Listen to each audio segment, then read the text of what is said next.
Okay, is that working? Yes, at long last. All right. Good morning, afternoon now. And sorry about the delay. I was having nothing but technical issues getting the stream to even start. So here we are. Let's see, what was I doing? Was I doing Quitters Incorporated? Possibly. It was either Quitters Incorporated or Gray Matter, and they're both pretty brutal. How long is Gray Matter? No, not sometimes they come back. That one is what it is.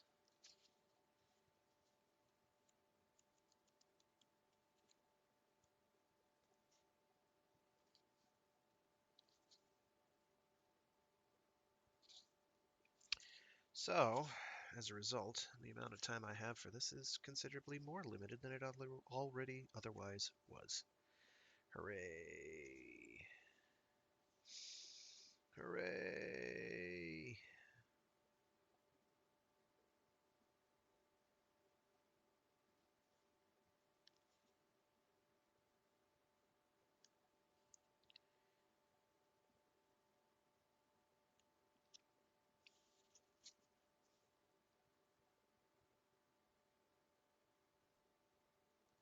Oh my gosh, I just lost my place in the book. It's not exactly been my best morning. Here we go.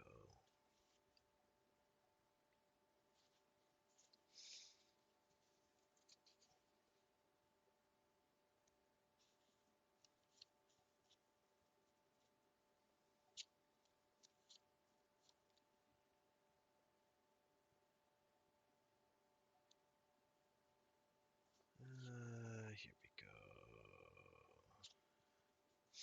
go. All right.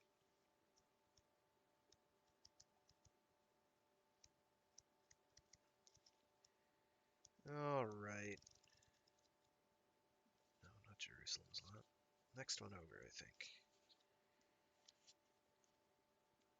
I also want to do Graveyard Shift. That one is suitably horrifying.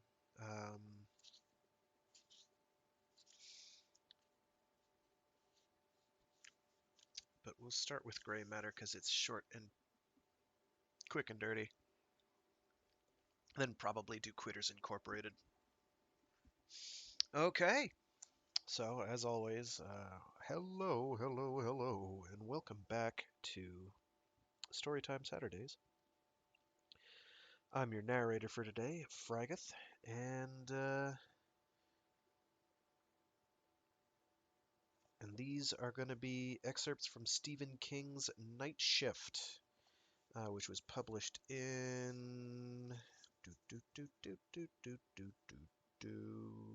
first published in 76, but a bunch of the stories are from earlier than that, stretching back as far as 1970. For instance, the one I'm about to do, I think, Gray Matter, is from October of 1973.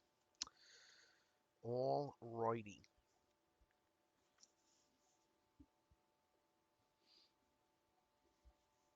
Let's see if I can actually get this recorded too. That'd be another technical thing to just jump out and make me scream. But we won't scream on stream. It's too loud. Okay, well, of course it didn't work, so that's just fine. Oh boy. Just gonna be one of those days, hence the bonk. God damn it. Alright, output, recording, path, browse. I can't do it midstream, so we're not going to worry about it. We're going to hope that the stream captures it all in all its resplendent glory. All right, cat. Come on. Come on, cat. I know you want to snuggle. He doesn't trust me because I was flailing about frustratedly when technology was not working before, and he was upset by this frustration. Come on. Yes, little chick squitch. Oh, you're content on your heating pad, my friend. All right. Well, I will leave the option open to you, my friend. He's a sweetie. He doesn't like it when people are distressed. Of course, I'm not exactly distressed, just incredibly frustrated by the fickle nature of this technology I'm using. Streamlabs, hooray. Okay, so this then is Gray Matter by Stephen King.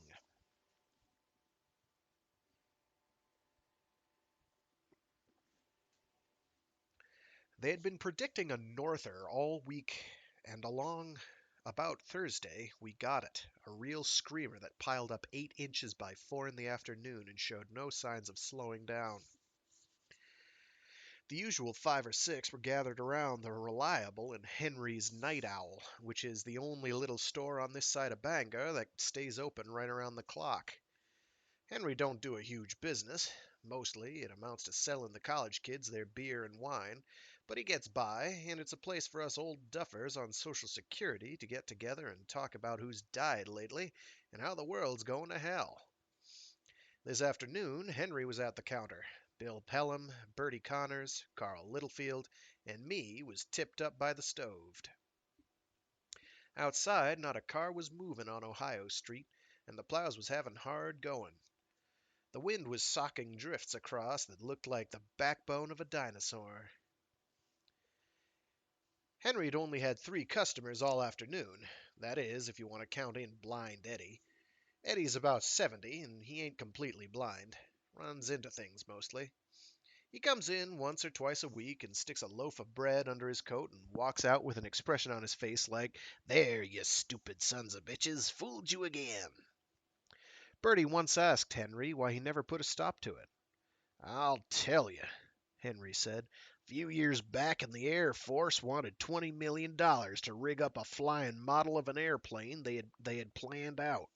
Well, it cost them $75 million, and then the damn thing wouldn't fly. That happened 10 years ago, when Blind Eddie and myself were considerable younger, and I voted for the woman who sponsored that bill. Blind Eddie voted against her, and since then I've been buying his bread." Bertie didn't look like he quite followed all of that, but he sat back to muse over it. Now the door opened again, letting in a blast of the cold gray air outside, and a young kid came in, stamping snow off his boots. I placed him after a second. He was Richie Grenadine's kid, and he looked like he'd just kissed the wrong end of the baby. His Adam's apple was going up and down, and his face was the color of old oilcloth. "Mr. Parmalee," he says to Henry, his eyeballs rolling around in his head like ball bearings, "you gotta come. You gotta take him his beer and come. I can't stand to go back there. I'm scared." "Now slow down," Henry says, taking off his white butcher's apron and coming around the counter. "What's the matter? Your dad been on a drunk?" I realized when he said that Richie hadn't been in for quite some time. Usually he'd be by once a day to pick up a case of whatever beer was going cheapest at that time, a big fat man with jowls like pork butts and ham hock arms. Richie always was a pig about his beer, but he handled it okay when he was working at the sawmill out in Clifton. Then something happened. A pulper piled a bad load, or maybe Richie just made it out that way, and Richie was off work, free and easy, with the sawmill company paying him compensation. Something in his back. Anyway, he got awful fat. He hadn't been in lately, although once in a while I'd seen his boy come in for Richie's nightly case. Nice enough boy. Henry sold him the beer, for he knew it was only the boy doing it as his father said. He's been on a drunk," the boy was saying now, "but that ain't the trouble. It's, oh Lord, it's awful." Henry saw he was going to bawl, so he says real quick, "Carl, will you watch things for a minute?" "Sure." "Now, Timmy, you come back into the stock room and tell me what's what." He led the boy away, and Carl went around behind the counter and sat on Henry's stool. No one said anything for quite a while. We could hear him back there, Henry's deep, slow voice, and then Timmy Grenadine's high one, speaking very fast. Then the boy commenced to cry, and Bill Pelham cleared his throat and started filling up his pipe. "I ain't seen Richie for a couple of months," I said. Bill grunted. "No loss." "He was in—" "Oh, near the end of October," Carl said. "Near Halloween. Bought a case of Schlitz beer. He was getting awful meaty." There wasn't much more to say. The boy was still crying, but he was talking at the same time. Outside, the wind kept on whooping and yowling, and the radio said we'd have another 6 inches or so by morning. It was mid-January, and it made me wonder if anyone had seen Richie since October. Besides his boy, that is. The talking went on for quite a while, but finally Henry and the boy came back out. The boy had taken his coat off, but Henry had put his on. The boy was kinda hitchin' in his chest, the way you do when the worst is past, but his eyes was red, and when he glanced at you, he'd look down at the floor.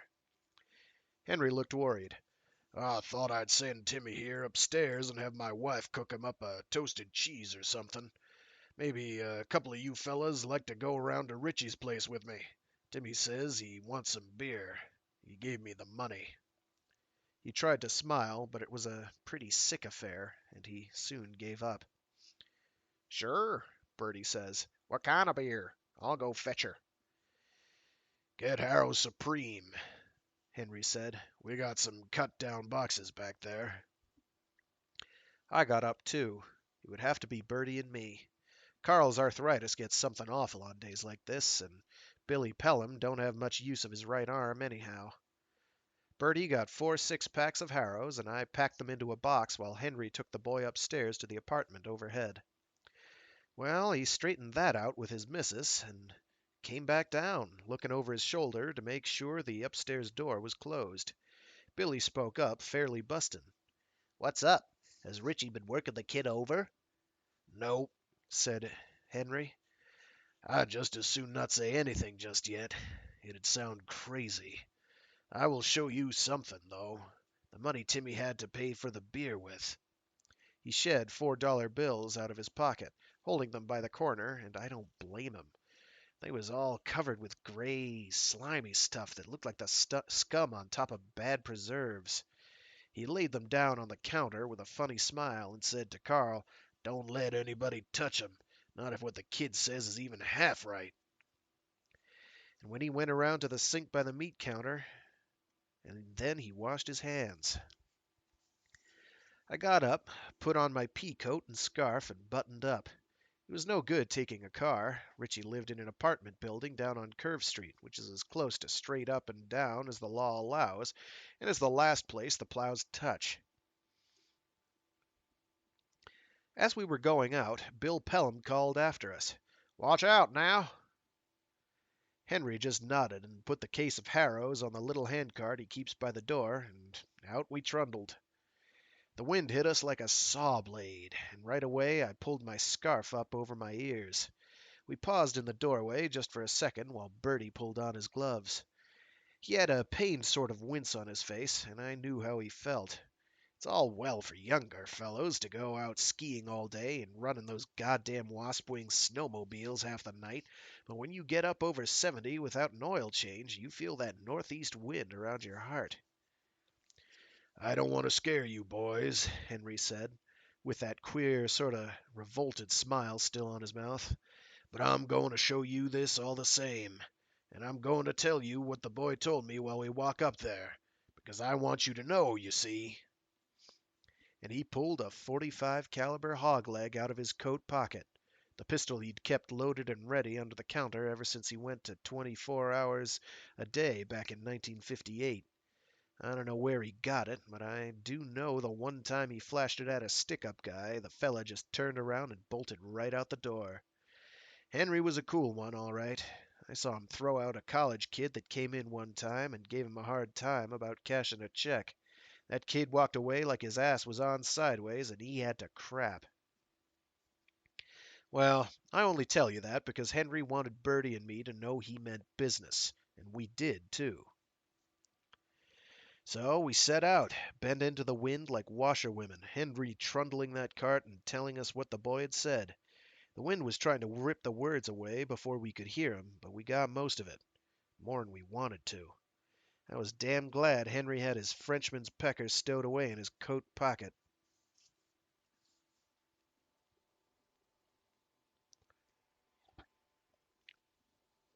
The kids said it must have been the beer. You know how you can get a bad can every now and again. Flat or smelly or green as the pea stains in an Irishman's underwear. A fellow once told me that all it takes is a tiny hole to let in bacteria that'll do some damn strange things.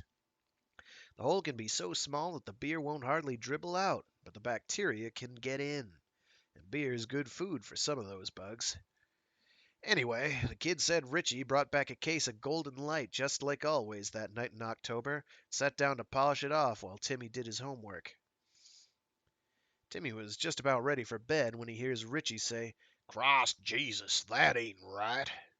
And Timmy says, "What's that, Pop?" "That beer," Richie says. "God, that's the worst taste I ever had in my mouth." Most people would wonder why in the name of God he drank it if it tasted so bad, but then most people have never seen Richie Grenadine go to his beer. I was down in Wally's spa one afternoon, and I saw him win the goddamnedest bet. He bet a fella he could drink 22-bit glasses of beer in 1 minute. Nobody local would take him up, but this salesman from Montpelier laid down a $20 bill, and Richie covered him.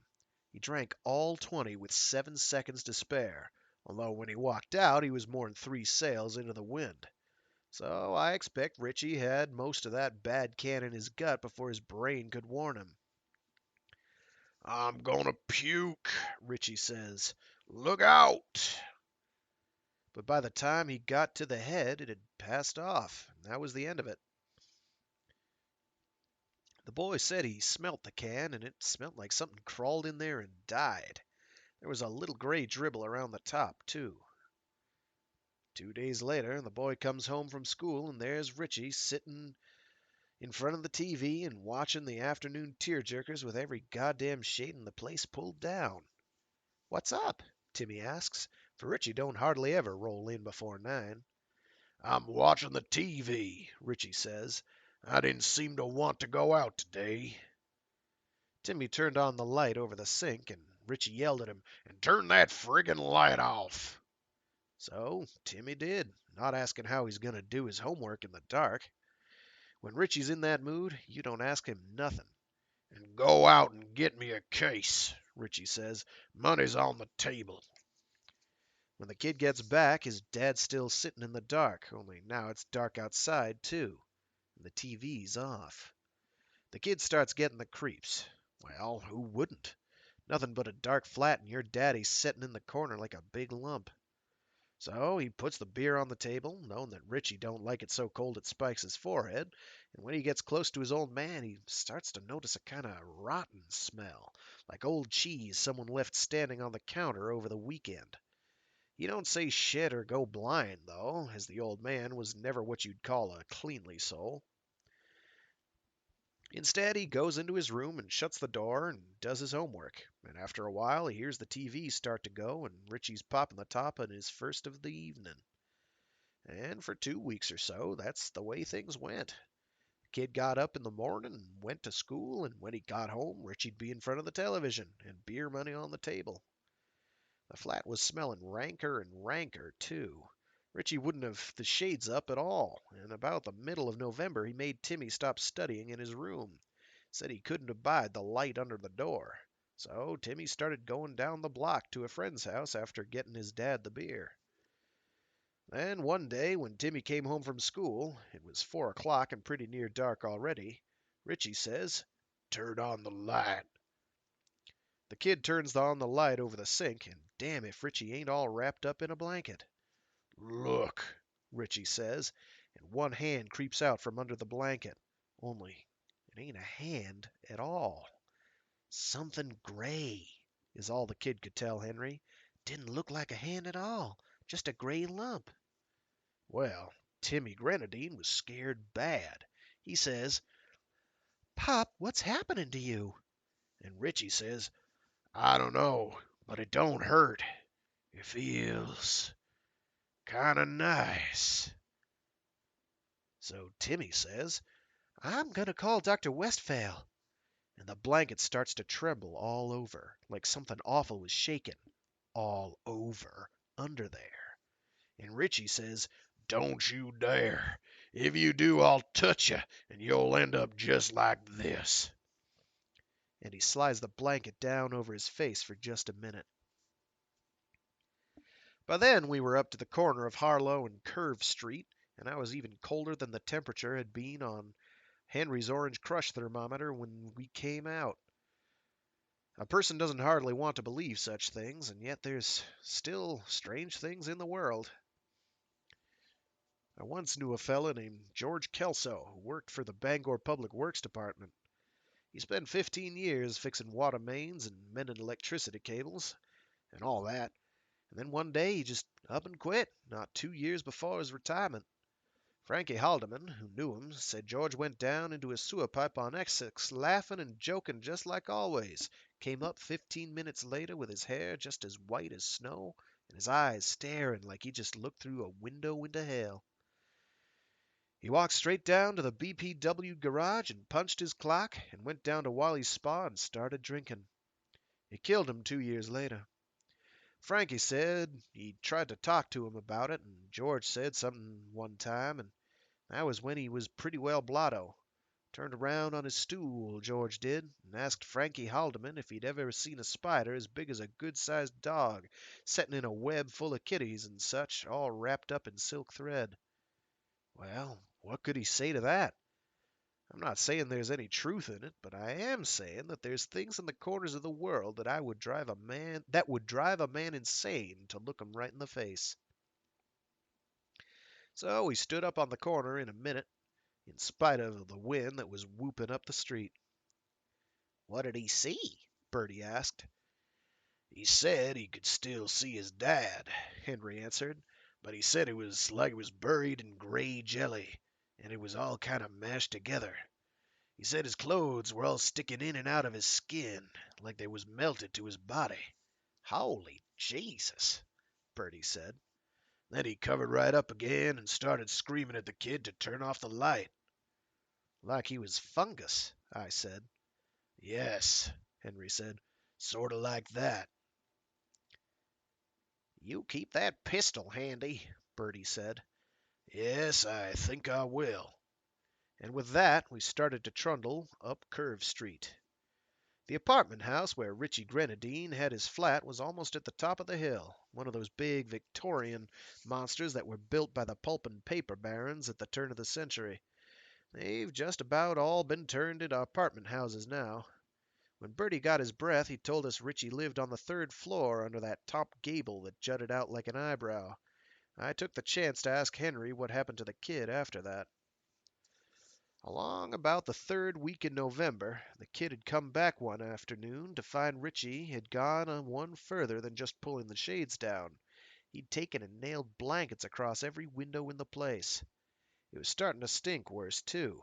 Kind of mushy stink, the way fruit gets when it goes to ferment with yeast. A week or so after that, Richie got the kid to start heating his beer on the stove. Can you feature that? The kid all by himself in that apartment with his dad turning into something, and heating his beer and then having to listen to drinking it with awful thick slurping sounds, the way an old man eats his chowder. Can you imagine it? And that's the way things went on until today, when the kid's school let out early because of the storm. The boy says he went right home, Henry told us. There's no light in the upstairs hall at all. The boy claims his dad must have snuck out some night and broke it, so he had to sort of creep down to his door. Well, he heard something moving around in there, and it suddenly pops into his head that he don't know what Richie does all day through the week. He ain't seen his dad stir out of that chair for almost a month. And a man's got to sleep and go to the bathroom sometime. Well, there's a Judas hole in the middle of the door, and it's supposed to have a latch on the inside to fasten it shut, but it's been busted ever since they lived there. So the kid slides up to the door real easy, pushes it open a bit with his thumb, pokes his eye to it. By now we were at the foot of the steps, and the house was looming over us like a high, ugly face, with those windows on the third floor for eyes.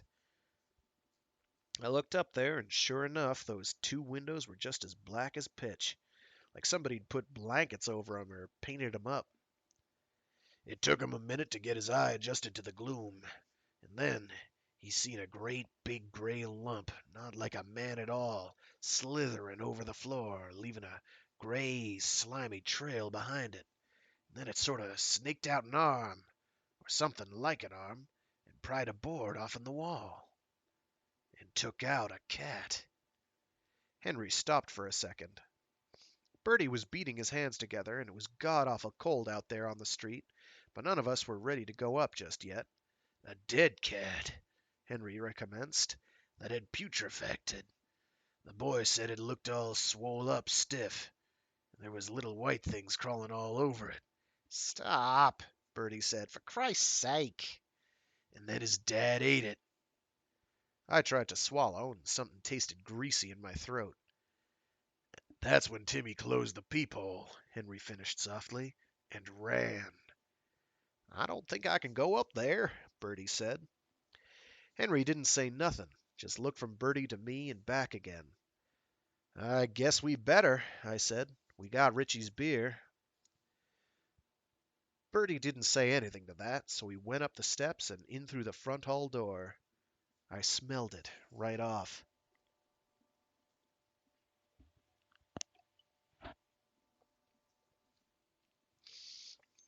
Do you know how a cider house smells in summer?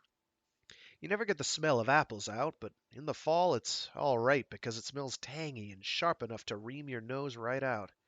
But in the summer it just smells mean. This smell was like that, but a little bit worse. There was one light on in the lower hall, a mean yellow thing in a frosted glass that threw a glow as thin as buttermilk, and those stairs that went up into the shadows. Henry bumped the cart to a stop, and while he was lifting out the case of beer, I thumbed the button at the foot of the stairs that controlled the second floor landing bulb, but it was busted, just as the boy said. Bertie quavered, "I'll lug the beer. You just take care of that pistol." Henry didn't argue. He handed it over, and we started up, Henry first, then me, then Bertie with the case in his arms. By the time we had fetched the second floor landing, the stink was just that much worse. Rotted apples, all fermented, and under that an even uglier stink. When I lived out in Levant, I had a dog one time. Rex, his name was, and he was a good mutt, but not very wise about cars. He got hit a lick one afternoon while I was at work, and he crawled under the house and died there. My Christ, what a stink. I finally had to go under and haul him out with a pole. That other stench was like that, fly-blown and putrid and just as dirty as a boring cob. Up till then, I had kept thinking that maybe it was some sort of joke, but I saw it wasn't. Lord, why don't the neighbors kick up Henry? Kick up Harry? I asked. What neighbors? Henry asked, and he was smiling that queer smile again. I looked around and saw that the hall had a sort of dusty, unused look, and the door of all three second-floor apartments was closed and locked up. "Who's the landlord, I wonder?" Bertie asked, resting the case on the newel post and getting his breath. "Guyto? Surprised he don't kick 'em out." "Who'd go up there and evict 'em?" Henry asked. "You?" Bertie didn't say nothing. Presently we started up the next flight, which was even narrower and steeper than the last. It was getting hotter, too.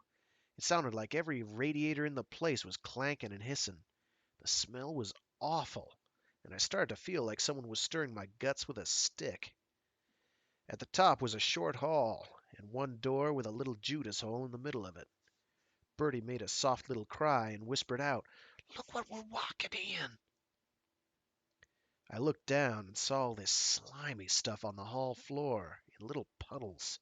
It looked like there'd been a carpet once, but the gray stuff had eaten it away. Henry walked down to the door, and we went after him. I don't know about Bertie, but I was shaking in my shoes. Henry never hesitated, though. He raised up that gun and beat on the door with the butt of it. "Richie," he called, and his voice didn't sound a bit scared, although his face was deadly pale. "This is Henry Parma Lee from down at the Night Owl. I brought your beer." There wasn't an answer for perhaps a full minute, and then a voice said, "Where's Timmy? Where's my boy?" I almost ran right then. That voice wasn't human at all. It was queer and low and bubbly, like someone talking through a mouthful of suet. "He's at my store," Henry said, "having a decent meal. He's just as skinny as a slat cat, Richie." There wasn't nothing for a while, and then some horrible squishing noises, like a man in rubber boots walking through mud. Then that decayed voice spoke right through the outer side of the door, right through the other side of the door. "Open the door and shove that beer through," it said. "Only you gotta pull all the ring tabs first. I can't." "In a minute," Henry said. "What kind of shape you in, Richie?" "Never mind that," the voice said, and it was horribly eager. "Just push in the beer and go." "It ain't just the dead cats anymore, is it?" Henry said, and he sounded sad. He wasn't holding the gun butt up anymore. Now it was business end first. And suddenly, in a flash of light, I made the mental connection Henry had already made, perhaps even as Timmy was telling his story. The smell of decay and rot seemed to double in my nostrils, and I remembered. 2 young girls and some old Salvation Army wino had disappeared in town during the last 3 weeks or so, all after dark. "Send it in, or I'll come out and get it," the voice said. Henry gestured us back, and we went. "I guess you better, Richie." He cocked his piece. There was nothing then, not for a long time. To tell the truth, I began to feel as if it was all over. Then that door burst open, so sudden and hard that it actually bulged before slamming out against the wall. And out came Richie.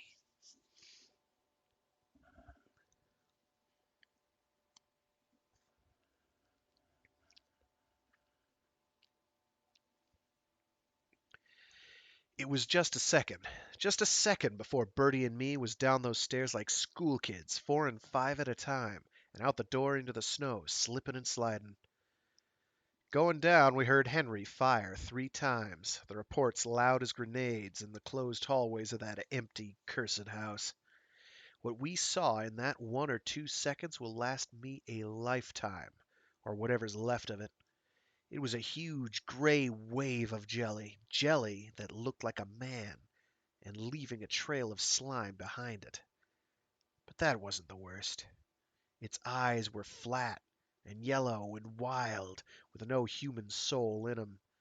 Only there wasn't 2. There were 4, and right down the center of the thing, betwixt the 2 pairs of eyes, was a white fibrous line with a kind of pulsing pink flesh showing through, like a slit in a hog's belly. It was dividing, you see, dividing in 2. Bertie and I didn't say nothing to each other going back to the store. I don't know what was going through his mind, but I know well enough what was in mine. The multiplication table. 2 times 2 is 4, and 4 times 2 is 8. 8 times 2 is 16. 16 times 2 is... We got back. Carl and Bill Pelham jumped up and started asking questions right off. We wouldn't answer, neither of us.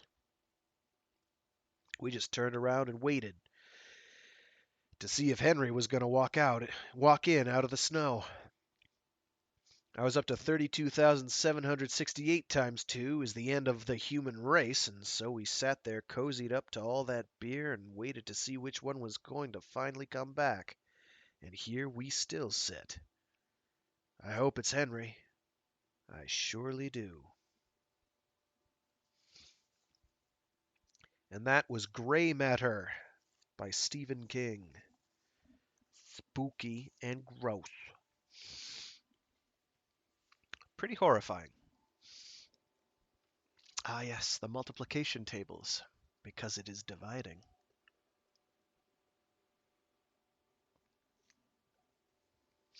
All right, let me flip ahead here.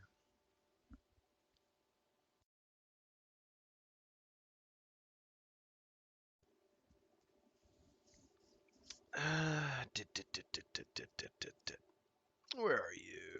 Where are you? Right after the ledge. Here we go. No, that's Lawnmower Man. Right after Lawnmower Man. Quitters Incorporated. All right, this one is also pretty horrifying. It's more about. It's not like supernatural horrors, people turning into, you know, hideous bacteria mutants or whatever. Instead, it is about Faustian bargain, I guess you could call it, in some ways. Although worse, because,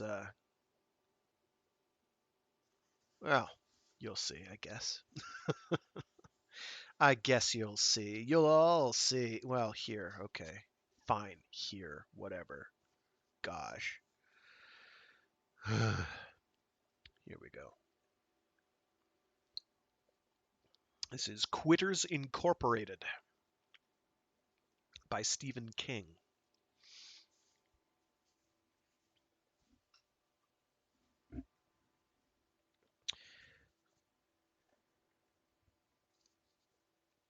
Morrison was waiting for someone who was hung up in the air traffic jam over Kennedy International when he saw a familiar face at the end of the bar and walked down. Jimmy? Jimmy McCann? It was. A little heavier than when Morrison had seen him at the Atlanta exhibition the year before, but otherwise he looked awesomely fit. In college, he had been a thin, pallid chain smoker buried behind huge horn-rimmed glasses. He had apparently switched to contact lenses. Dick Morrison? Yeah, you look great. He extended his hand and they shook. So do you, McCann said, but Morrison knew it was a lie. He had been overworking, overeating, and smoking too much. What are you drinking? Bourbon and bitters, Morrison said. He hooked his feet around a bar stool and lighted a cigarette. Meeting someone, Jimmy? Nah, going to Miami for a conference. A heavy client. Bill's $6 million. I'm supposed to hold his hand because we lost out on a big special next spring. You still with Krager and Barton? Executive Veep now. Fantastic. Congratulations. When did all this happen? He tried to tell himself that the little worm of jealousy in his stomach was just acid indigestion. He pulled out a roll of antacid pills and crunched one in his mouth. Last August, something happened that changed my life. He looked speculatively at Morrison and sipped his drink. You might be interested. My God, Morrison thought with an inner wince. Jimmy McCann's got religion. Sure, he said, and gulped at his drink when it came. I wasn't in very good shape, McCann said. Personal problems with Sharon, my dad died, heart attack, and I developed this hacking cough. Bobby Krager dropped by my office one day and gave me a fatherly little pep talk. Do you remember what those are like? Yeah.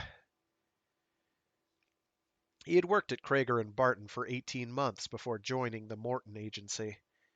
Get your butt in gear, butt out, or you're butt out.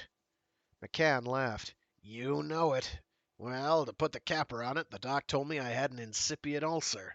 He told me to quit smoking. McCann grimaced. Might as well tell me to quit breathing. Morrison nodded in perfect understanding. Non-smokers could afford to be smug. He looked at his own cigarette with distaste and stubbed it out, knowing he would be lighting another in 5 minutes. Did you quit? He asked. Yeah, I did. At first I didn't think I'd be able to. I was cheating like hell. Then I met a guy who told me about an outfit over on 46th Street.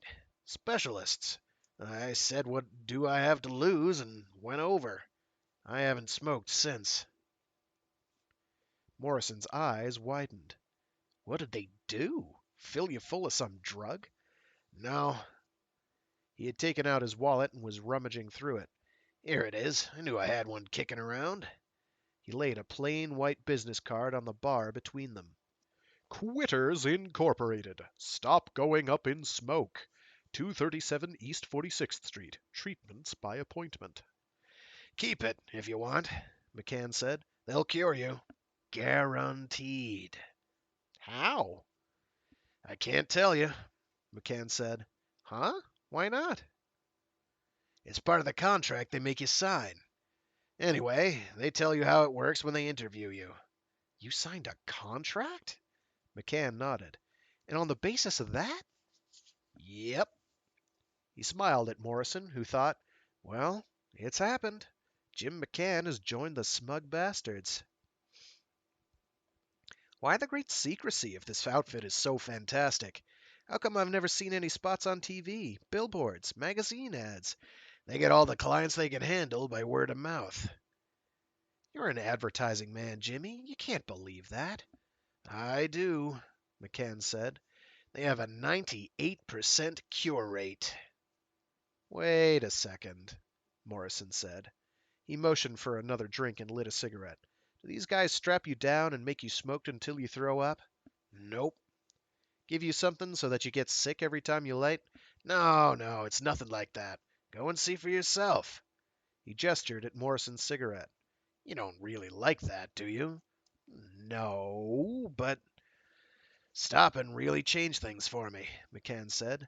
I don't suppose it's the same for everyone, but with me, it was just like dominoes falling over.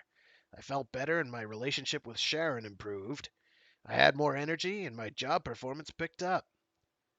Look, you've got my curiosity aroused. Can't you just... I'm sorry, Dick. I really can't talk about it. His voice was firm. Did you put on any weight? For a moment he thought Jimmy McCann looked almost grim.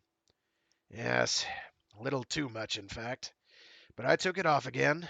I'm about right now. I was skinny before. Flight 206 now boarding at gate 9, the loudspeaker announced. That's me, McCann said, getting up. He tossed a 5 on the bar. Have another if you like, and then think about what I said, Dick. Really. And then he was gone, making his way through the crowd to the escalators. Morrison picked up the card, looked at it thoughtfully, then tucked it away in his wallet and forgot it.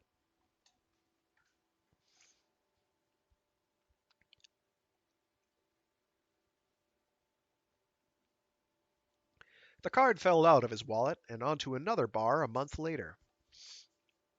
He had left the office early and had come here to drink the afternoon away. Things had not been going so well at the Morton Agency. In fact, things were bloody horrible. He gave Henry a 10 to pay for his drink, then picked up the small card and reread it. 237 East 46th Street was only 2 blocks over. It was a cool, sunny October day outside, and maybe, just for chuckles. When Henry brought his change, he finished his drink and then went for a walk. Quitters Incorporated was in a new building where the monthly rent the office space was probably close to Morrison's yearly salary. From the directory in the lobby, it looked to him like their offices took up one whole floor, and that spelled money. Lots of it. He took the elevator up and stepped off into a lushly carpeted foyer, and from there into a gracefully appointed reception room with a wide window that looked out on the scurrying bugs below. 3 men and 1 woman sat in the chairs along the walls, reading magazines. Business types, all of them. Morrison went to the desk. A friend gave me this, he said, passing the card to the receptionist. I guess you'd say he's an alumnus. She smiled and rolled a form into her typewriter. What is your name, sir? Richard Morrison. Clack, clackety, clack. But very muted clacks. The typewriter was an IBM. Your address? 29 Maple Lane, Clinton, New York. Married? Yes. Children? 1. He thought of Alvin and frowned slightly. One was the wrong word. A half might be better. His son was mentally retarded and lived at a special school in New Jersey. "Who recommended us to you, Mr. Morrison?" "An old school friend, James McCann." "Very good. Will you have a seat? It's been a very busy day." "All right." He sat between the woman, who was wearing a severe blue suit, and a young executive type wearing a herringbone jacket and modish sunburns. He took out his pack of cigarettes, looked around, and saw there were no ashtrays. He put the pack away again. That was all right. He would see this little game through and then light up while he was leaving. He might even tap some ashes on their maroon shag rug if they made him wait long enough. He picked up a copy of Time and began to leaf through it. He was called a quarter of an hour later, after the woman in the blue suit. His nicotine center was speaking quite loudly now. A man who had come in after him took out a cigarette case, snapped it open, saw there were no ashtrays, and put it away. Looking a little guilty, Morrison thought. It made him feel better. At last the receptionist gave him a sunny smile and said, "Go right in, Mr. Morrison."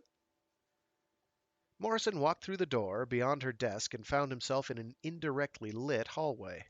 A heavy-set man with white hair that looked phony shook his hand, smiled affably, and said, "Follow me, Mr. Morrison." He led Morrison past a number of closed, unmarked doors, and then opened one of them about halfway down the hall with a key. Beyond the door was an austere little room, walled with drilled white cork panels. The only furnishings were a desk and a chair, with a chair on either side. There was what appeared to be a small oblong window in the wall behind the desk, but it was covered with a short green curtain. There was a picture on the wall to Morrison's left, a tall man with iron-gray hair. He was holding a sheet of paper in one hand. He looked vaguely familiar. Oh, sugar. That is a phone call. Give me a sec.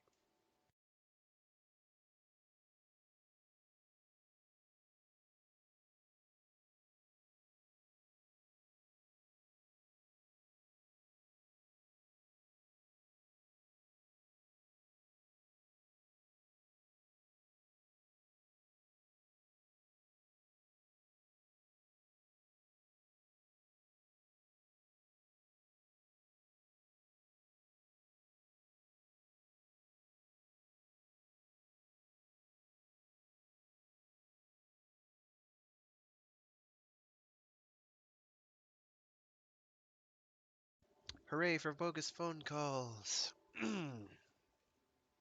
All right. Where were we?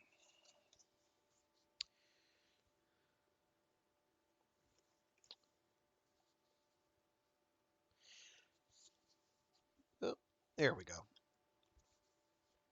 "I'm Vic Donati," the heavy-set man said. "If you decide to go ahead with our program, I'll be in charge of your case." "Pleased to know you," Morrison said. He wanted a cigarette very badly. "Have a seat." Donati put the receptionist's form on the desk, and then drew another form from the desk drawer. He looked directly into Morrison's eyes. "Do you want to quit smoking?" Morrison cleared his throat, crossed his legs, and tried to think of a way to equivocate. He couldn't. "Yes," he said. "Will you sign this?" He gave Morrison the form. He scanned it quickly. "The undersigned agrees not to divulge the methods or techniques or etc., etc., etc." "Sure," he said, and Donati put a pen in his hand. He scratched his name, and Donati signed below it. A moment later the paper disappeared back into the desk drawer. "Well," he thought ironically, "I've taken the pledge." He had taken it before. Once it had lasted for 2 whole days. "Good," Mr. Donati said. "We don't bother with propaganda here, Mr. Morrison. Questions of health or expense or social grace. We have no interest in why you want to stop smoking. We are pragmatists."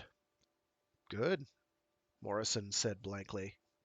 "We employ no drugs. We employ no Dale Carnegie people to sermonize you. We recommend no special diet. and we accept no payment until you have stopped smoking for 1 year. My God, Morrison said. Mr. McCann didn't tell you that? No. How is Mr. McCann, by the way? Is he well? He's fine. Wonderful. Excellent. Now, just a few questions, Mr. Morrison. These are somewhat personal, but I assure you that your answers will be held in strictest confidence. Yes? Morrison asked noncommittally. What is your wife's name? Lucinda Morrison. Her maiden name was Ramsay. Do you love her? Morrison looked up sharply, but Donati was looking at him blandly. Yes, of course, he said. Have you ever had marital problems? A separation, perhaps? What has that got to do with kicking the habit? Morrison asked. He sounded a little angrier than he had intended, but he wanted, hell, he needed, a cigarette. A great deal, Donati said. Just bear with me. No, nothing like that, although things had been a little tense just lately. You just have the one child? Yes, Alvin. He's in a private school. And which school is it? That, Morrison said grimly, I'm not going to tell you. All right, Donati said agreeably. He smiled disarmingly at Morrison. All your questions will be answered tomorrow at your first treatment. How nice, Morrison said, and stood. One final question, Donati said. You haven't had a cigarette for over an hour. How do you feel? Fine, Morrison lied. Just fine. Good for you, Donati exclaimed. He stepped around the desk and opened the door. Enjoy them tonight. After tomorrow, you'll never smoke again. Is that right? Mr. Morrison, Donati said solemnly, we guarantee it.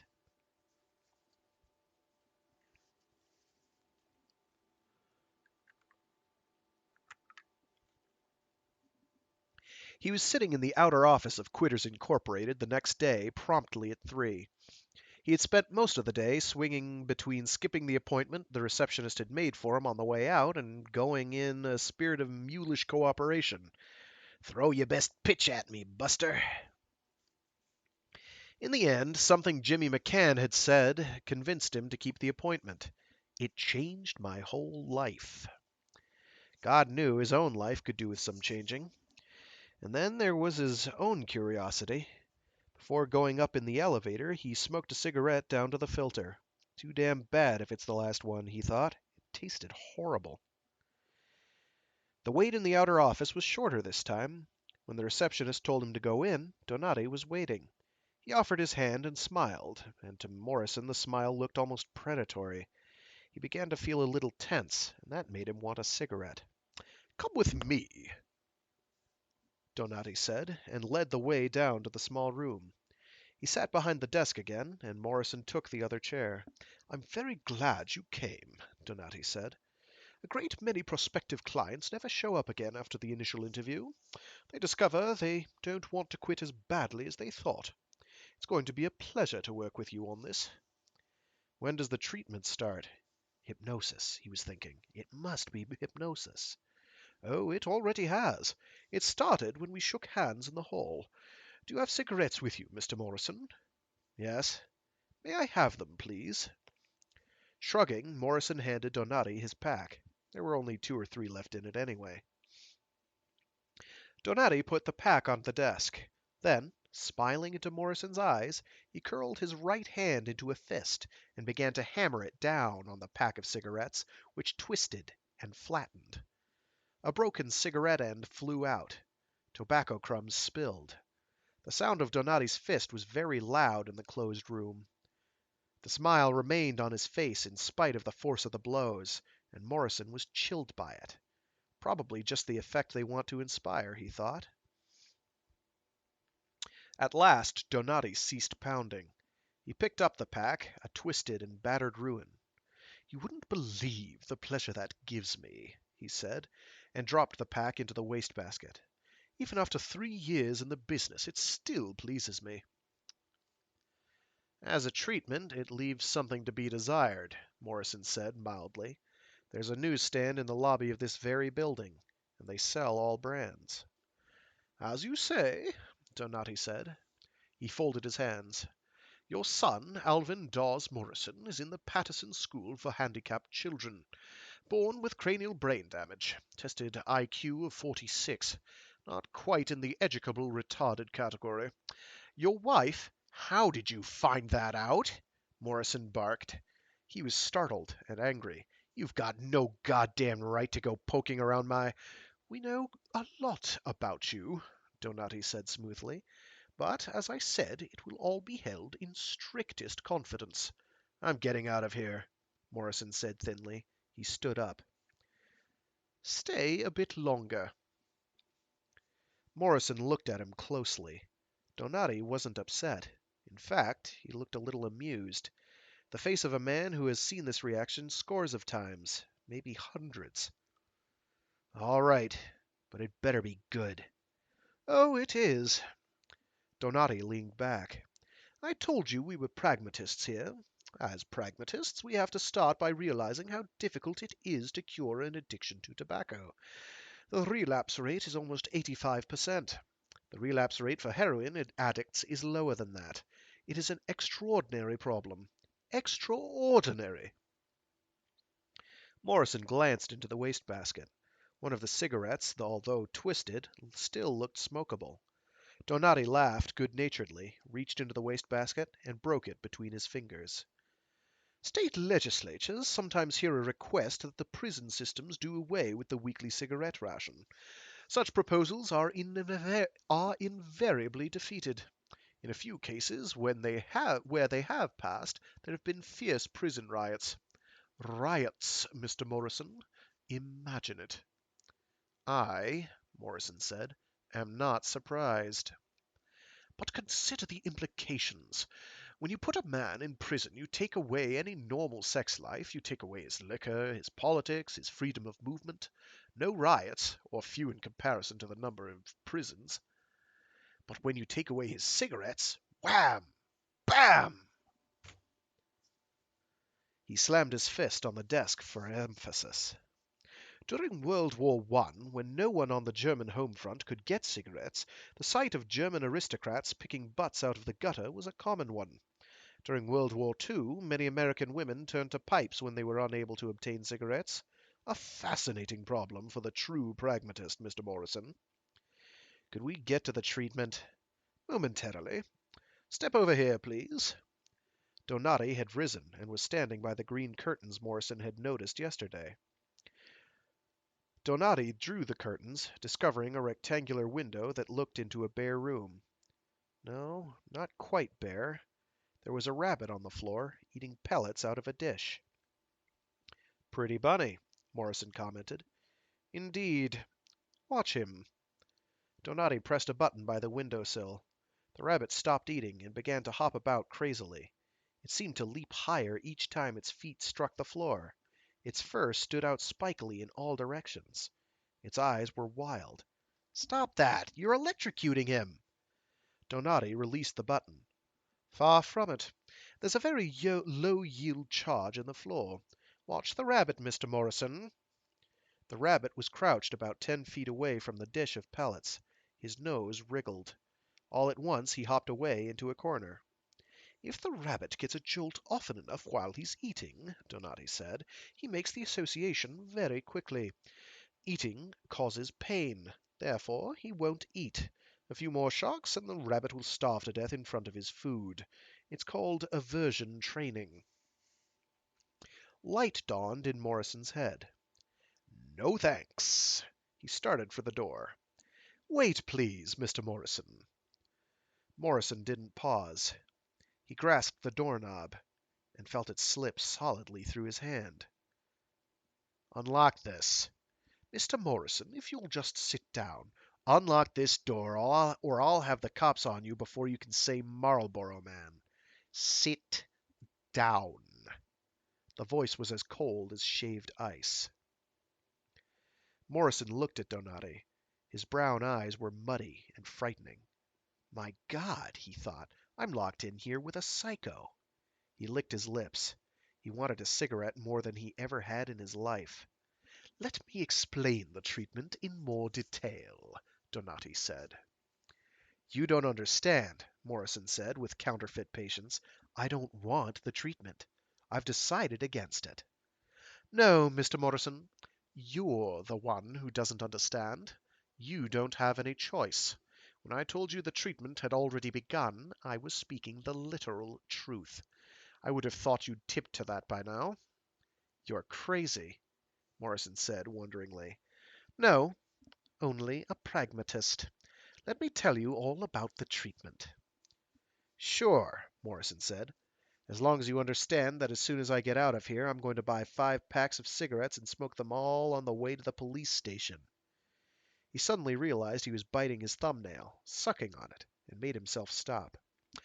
As you wish, but I think you'll change your mind when you see the whole picture. Morrison said nothing. He sat down again and folded his hands. For the first month of the treatment, our operatives will have you under constant supervision, Donati said. You'll be able to spot some of them, not all. But they'll always be with you. Always. And if they see you smoke a cigarette, I get a call. And I suppose you bring me here and do the old rabbit trick, Morrison said. He tried to sound cold and sarcastic, but suddenly he felt horribly frightened. This was a nightmare. Oh no, Donati said.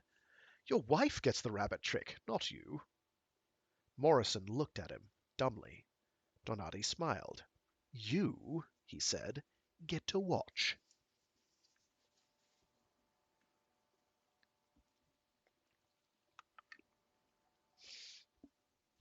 After Donati let him out, Morrison walked for over 2 hours in a complete daze. It was another fine day, but he didn't notice. The monstrousness of Donati's smiling face blotted out all else. You see, he had said, a pragmatic problem demands pragmatic solutions. You must realize we have your best interests at heart. Quitters Incorporated, according to Donati, was a sort of foundation, a non-profit organization begun by the man-in-the-wall portrait. The gentleman had been extremely successful in several family businesses, including slot machines, massage parlors, numbers, and a brisk, although clandestine, trade between New York and Turkey. Mort Three Fingers Manelli had been a heavy smoker, up in the 3-pack-a-day range. The paper he was holding in the picture was a doctor's diagnosis: lung cancer.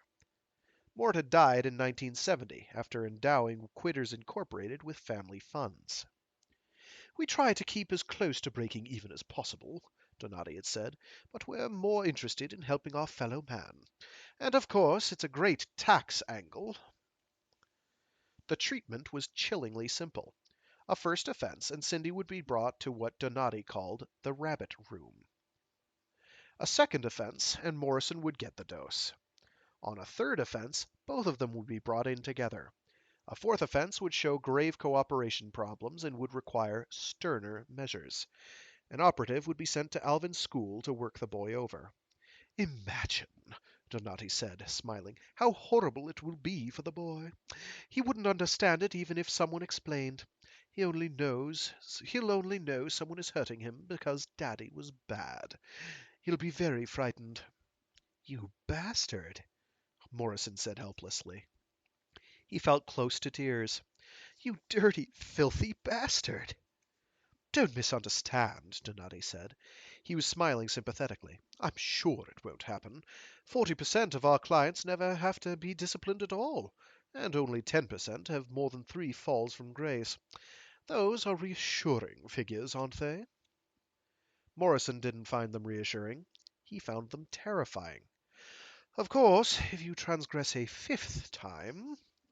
What do you mean? Donati beamed. The room for you and your wife, a second beating for your son, and a beating for your wife. Morrison, driven beyond the point of rational consideration, lunged over the desk at Donati. Donati moved with amazing speed for a man who had apparently been completely relaxed. He shoved the chair backward and drove both of his feet over the desk and into Morrison's belly. Gagging and coughing, Morrison staggered backward. Sit down, Mr. Morrison. Donati said benignly. Let's talk this over like rational men. When he could get his breath, Morrison did as he was told. Nightmares had to end sometime, didn't they?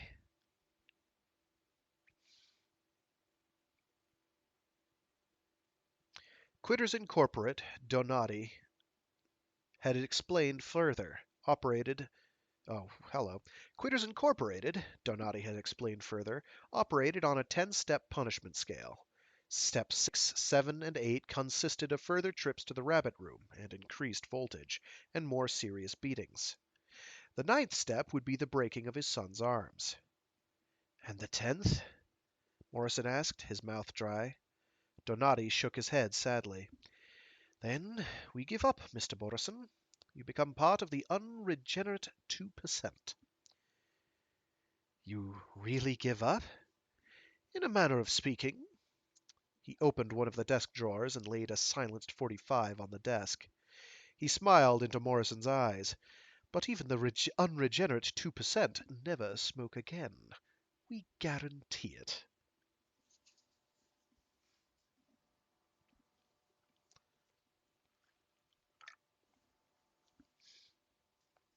The Friday night movie was Bullet, one of Cindy's favorites, but after an hour of Morrison's mutterings and fidgetings, her concentration was broken.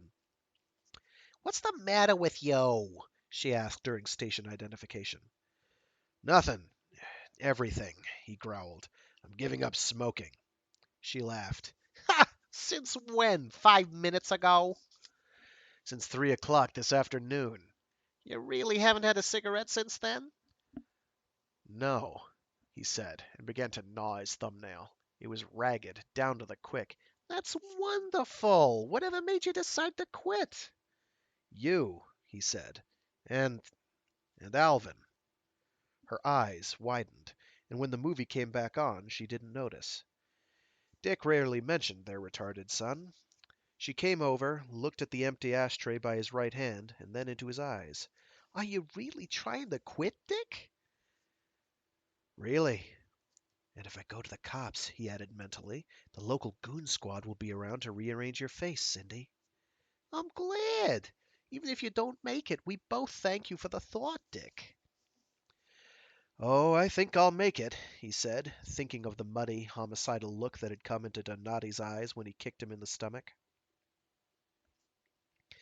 He slept badly that night, dozing in and out of sleep.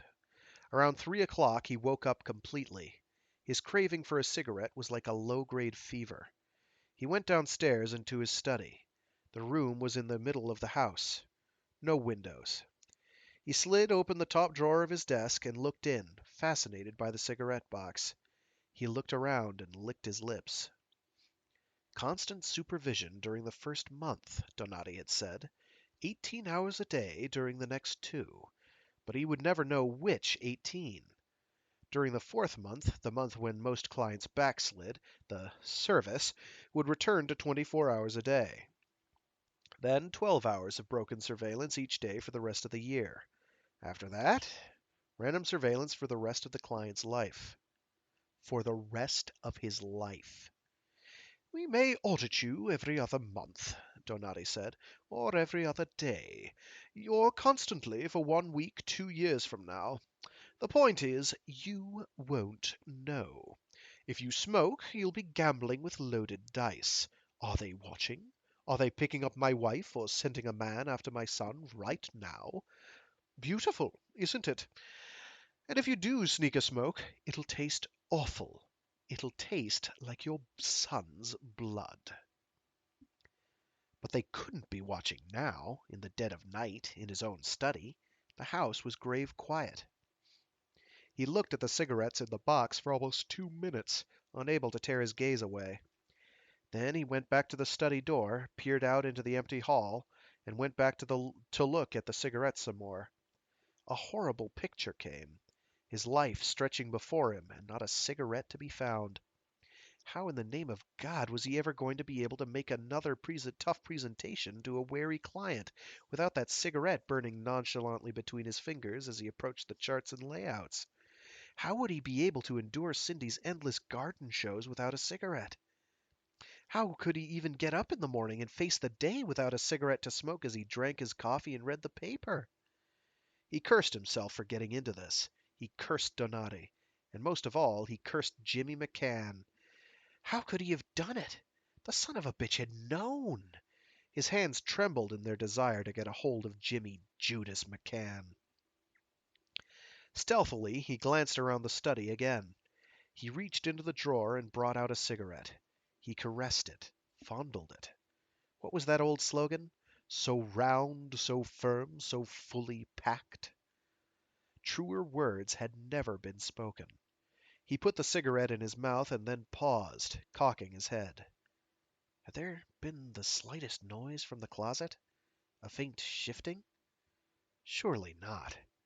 But another mental image, that rabbit hopping crazily in the grip of electricity, the thought of Cindy in that room. He listened desperately and heard nothing. He told himself that all he had to do was go to the closet door and yank it open, but he was too afraid of what he might find. He went back to bed, but didn't sleep for a long time.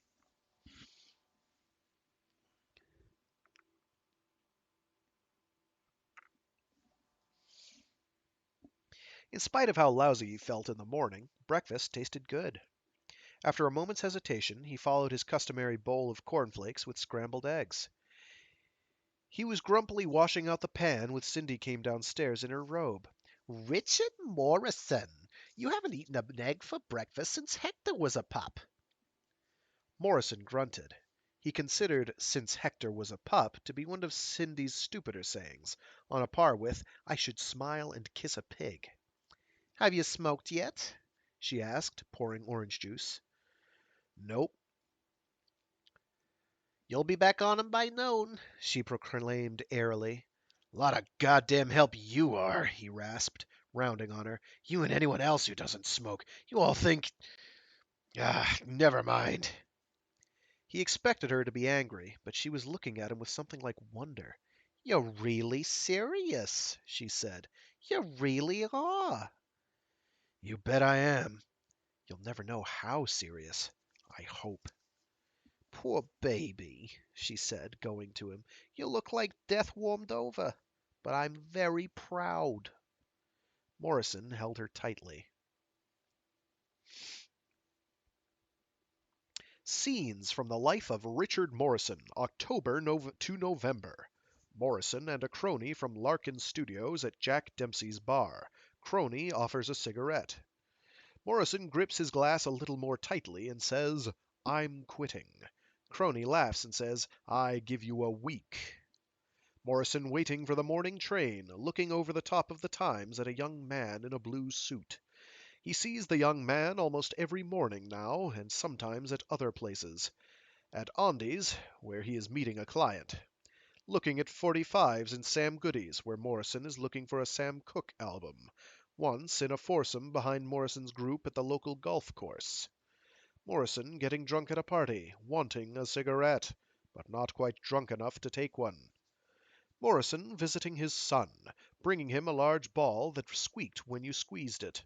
His son's slobbering, delighted kiss, somehow not as repulsive as before. Hugging his son tightly, realizing what Donati and his colleagues had so cynically realized before him. Love is the most pernicious drug of all. Let the romantics debate its existence. Pragmatists accept it and use it. Morrison losing the physical compulsion to smoke, little by little, but never quite losing the psychological craving, or the need to have something in his mouth. Cough drops, life savers, a toothpick, poor substitutes, all of them. And finally, Morrison hung up in a colossal traffic jam in the Midtown Tunnel. Darkness. Horns blaring. Air stinking. Traffic hopelessly snarled. And suddenly, thumbing open the glove compartment and seeing the half-open pack of cigarettes in there, he looked at them for a moment, then snatched one and lit it with the dashboard lighter. "If anything happens, it's Cindy's fault," he told himself defiantly. "I told her to get rid of all the damn cigarettes." The first drag made him cough smoke out furiously. The second made his eyes water. The third made him feel light-headed and swoony. It tastes awful, he thought. And on the heels of that, my God, what am I doing? Horns blatted impatiently behind him. Ahead, the traffic had begun to move again. He stubbed the cigarette out in the ashtray, opened both front windows, opened the vents, and then fanned the air helplessly like a kid who has just flushed his first butt down the john. He joined the traffic flow jerkily and drove home. "Cindy," he called, "I'm home." No answer. "Cindy, where are you, hun?" The phone rang, and he pounced on it. "Hello? Cindy?" "Hello, Mr. Morrison," Donati said. He sounded pleasantly brisk and businesslike. "It seems we have a small business matter to attend to. Would 5 o'clock be convenient? Have you got my wife?" "Yes, indeed." Donati chuckled indulgently. "Look, let her go," Morrison babbled. "It won't happen again. It was a slip, just a slip, that's all. I only had 3 drags, and for God's sake, it didn't even taste good." "That's a shame. I'll count on you for 5, then, shall I?" "Please," Morrison said, close to tears. "Please." He was speaking to a dead line.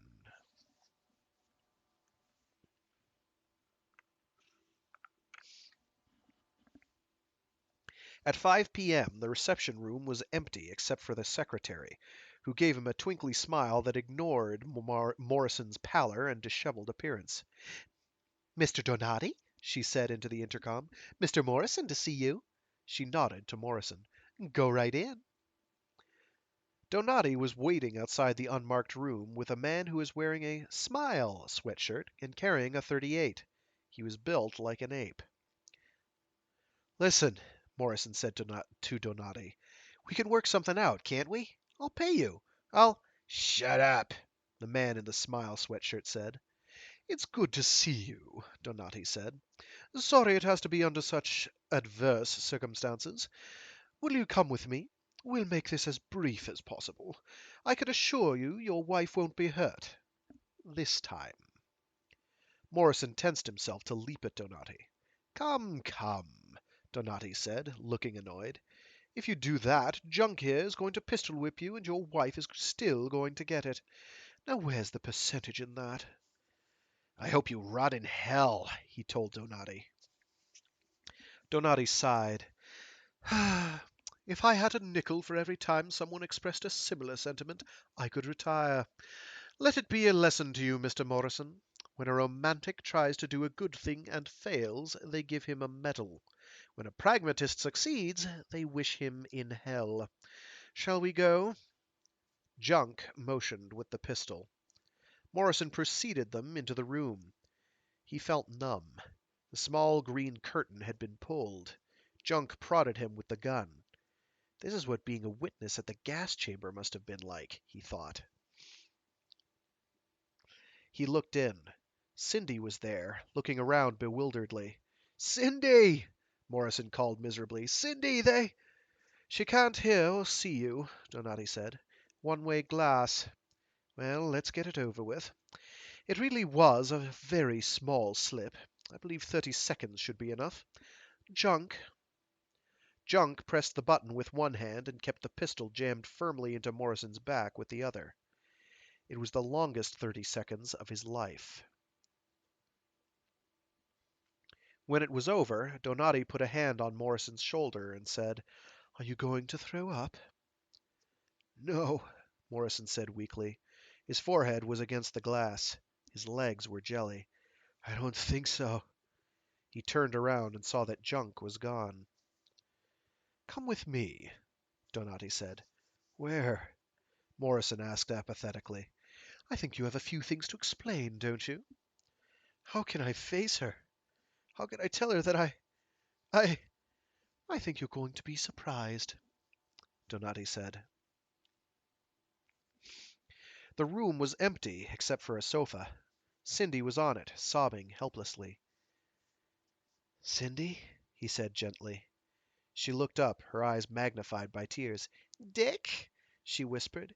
"Dick? Oh, God!" He held her tightly.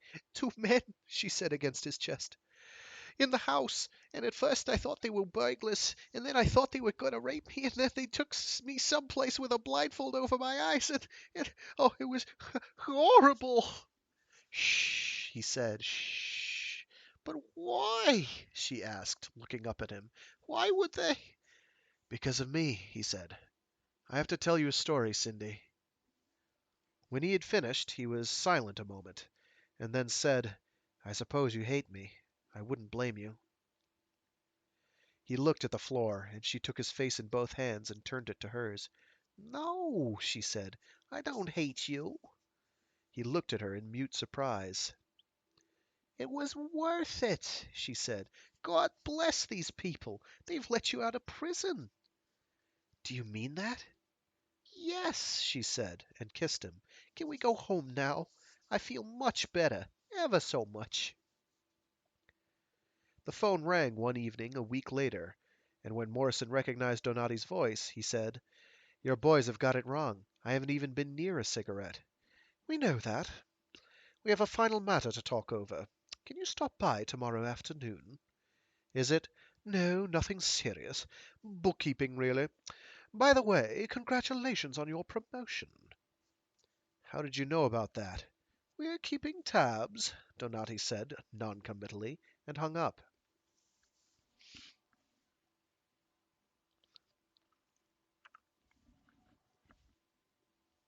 When they entered the small room, Donati said, "Don't look so nervous. No one's going to bite you. Step over here, please." Morrison saw an ordinary bathroom scale. "Listen, I've gained a little weight, but yes, 73% of our clients do. Step up, please." Morrison did, and tipped the scales at 174. "Okay, fine. You can step off. How tall are you, Mr. Morrison?" 5'11". "Okay, let's see." He pulled a small card laminated in plastic from his breast pocket. "Well, that's not too bad. I'm going to write you a prescript for some highly illegal diet pills. Use them sparingly and according to directions. And I'm going to set your maximum weight at, excuse me. Let's see." He consulted the card again. 182. How does that sound? And since this is December 1st, we'll expect you the first of every month for a weigh-in. No problem if you can't make it, as long as you call in advance." "And what happens if I go over 182? Donati smiled. "We'll send someone out to your house and cut off your wife's little finger," he said. "You can leave through this door, Mr. Morrison. Have a nice day." 8 months later. Morrison runs into the crony from Larkin's studios at Dempsey's bar. Morrison is down to what Cindy proudly calls his fighting weight, 167. He works out 3 times a week and looks as fit as whipcord. The crony from Larkin, by comparison, looks like something the cat dragged in. Crony: "Lord, how'd you ever stop? I'm locked into this damn habit tighter than Tilly." The crony stubs his cigarette out with real revulsion and drains his scotch. Morrison looks at him speculatively, and then takes a small white business card out of his wallet. He puts it on the bar between them. "You know," he says, "these guys changed my life." 12 months later. Morrison receives a bill in the mail. The bill says, "Quitters, Incorporated, 237 East 46th Street, New York, New York, 10017. One treatment, $2,500. Counselor, Victor Donati, $2,500. Electricity, 50 cents. Total, please pay this amount, $5,000, 50 cents." "Those sons of bitches!" he explodes. "They charged me for the electricity they used to—" "Just pay it," she says, and kisses him. 20 months later. Quite by accident, Morrison and his wife meet the Jimmy McCanns at the Helen Hayes Theater. Introductions are made all around. Jimmy looks as good, if not better, than he did on that day at the airport terminal so long ago. Morrison has never met his wife.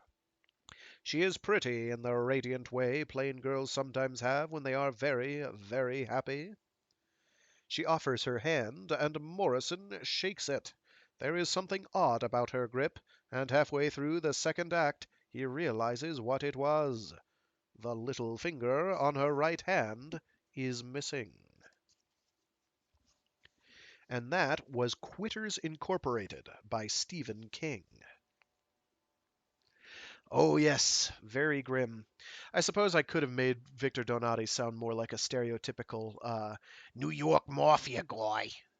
Could even do a Joe Pesci, but it just seemed appropriate to give him the slightly Brit-esque thing going on. All right, that is going to have to do it for me for today. If you tuned in and enjoyed, I am happy for you. I'm glad you enjoyed it. Hope you tune in subsequent weeks. I do this every week at Saturday. Usually it starts at noon Eastern Standard. This week it did not because my streaming setup decided to not work today and not connect to all the proper channels it's supposed to connect to, which is pretty frustrating. Hopefully this will not be a problem in future. I also have other streams throughout the week. I have a Mecha Mondays stream coming up every Monday, same time, where I do something with mechs in it or mecha adjacent, power armor or cyberpunk or something sci-fi-ish usually. Um, and then on Wednesdays I have a Warframe Wednesdays stream. So yeah, feel free to tune into any or all of those. If you enjoy the content that has been put forth before you, feel free to like, subscribe, etc., whatever that mumbo jumbo holler hootenanny process is. If not, that's fine. Do what you want. Um, and yeah, have a great week. Enjoy.